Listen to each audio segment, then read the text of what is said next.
Please welcome to the show, Mr. Dan Geltrude, coming to us all the way from not Nutley anymore. He's in, where are you from, Dan? Clifton, that's right, Clifton, New Jersey. All right, thanks for coming on. You brought this subject to my attention. What are your thoughts on it? Well, I think this topic is something that everyone's going to be talking about for a long, long time. What's interesting here, and it's the first time I've seen this related to AI, is not that there are cutbacks because AI is replacing the workforce. It's because the cost of AI, you need to make room somewhere, and cutting labor is the answer. Now, in the big picture here, Scott, what I see is that we're in an AI arms race. And I think we are still just scratching the surface, because what's happening with AI and the AI picture overall is it's deflationary for labor, but it's bullish for productivity. In using AI myself, and certainly in my office, the savings and the efficiencies all the way around is just tremendous. So I think there's going to be a lot of short-term pain right now related to jobs, but there's going to be long-term benefit related to efficiency. I couldn't agree with you more. This idea, it's here to stay, and AI is going to decimate. I do believe it. I'd hate to say the word decimate, but it's going to be a massive change of our workforce. I really believe. I know that in the past, everybody says, "Oh, we're going to keep the CEOs say we're going to keep our headcount the same, or we're actually going to be hiring more people." I don't believe that. I think that they're saying that in the short term here, because if they really told the truth, a lot of people would get nervous.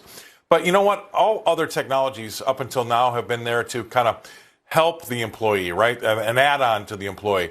This technology is there to replace the employee. It really is. And so I think that that's the first time that I've really seen that happen in my career. And I think that that's going to we're going to see job losses. We're already starting to see that, right? Like we're just announcing here. Meta had let a bunch of people go yesterday. The Fed's going to try to fight that with cutting interest rates, because that's the only thing they know how to do when the jobs go haywire. But they're not going to be able to stop the onslaught of technology. So they can cut as much as they want. They probably will cut too much. That'll ignite inflation, and then here we go. That's the way I see this playing out here for the next, 18 months. What do you think? Yeah, I don't disagree with that, Scott. And if you really look at this more in the long term, here's what I see happening. There is going to be a larger gap between the haves and the have-nots. And let me explain why. When you're talking about a lot of lower level jobs, those are going to be the first things that really get replaced by AI, particularly when you're talking about something that's repetitive in nature and things that are data driven. I mean, that's really the sweet spot for where AI really provides the most benefit. Now, what I think happens on the other side of the equation is you're going to see companies become far more profitable. We're going to see those earnings go up, and we're going to see Wall Street value, in my judgment, go up. So what does that mean?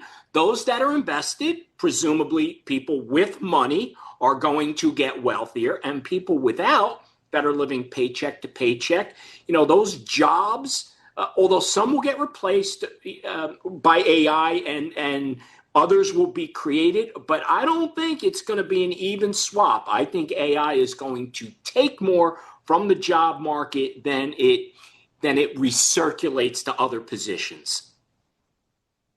Right. I 100% agree with you. And I would say this, to what you're talking about there basically is the K-shaped economy.